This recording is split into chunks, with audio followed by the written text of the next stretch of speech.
Here I have the program to accept user to input to initialize real-time clock, and here I have set up timer to print the date and time every 30 seconds.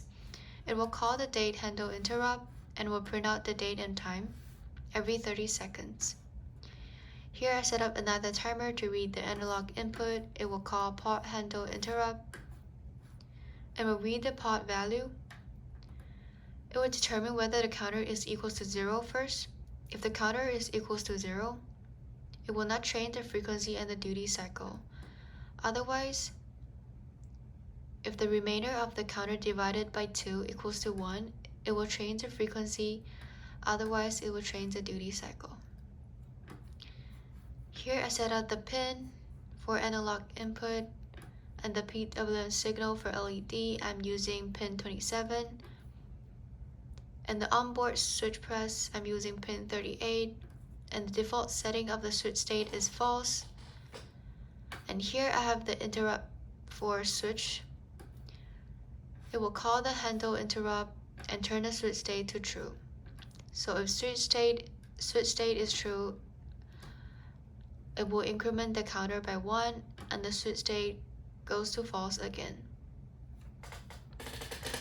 So here for my hardware, I have the potentiometer connected to pin 34 and the LED connected to pin 27. And here I have connected the ground and the 3 volts.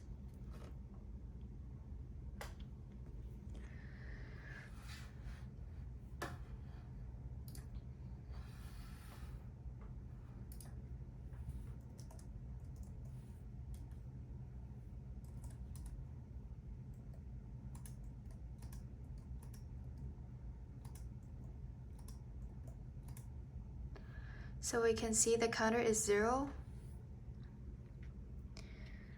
If we turn the potentiometer, it will not change the frequency and the duty cycle of the LED.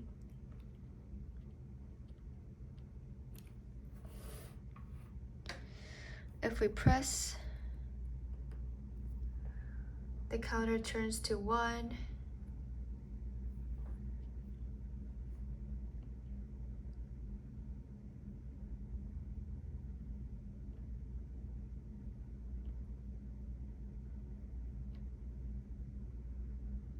We can see the LED is blinking faster.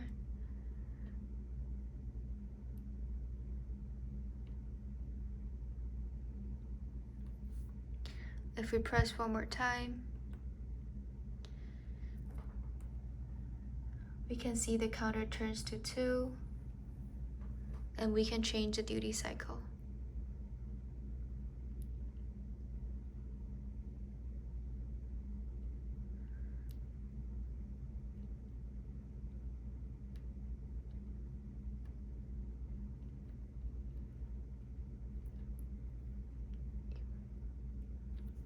If we press one more time, the counter is 3, and we can change the frequency again.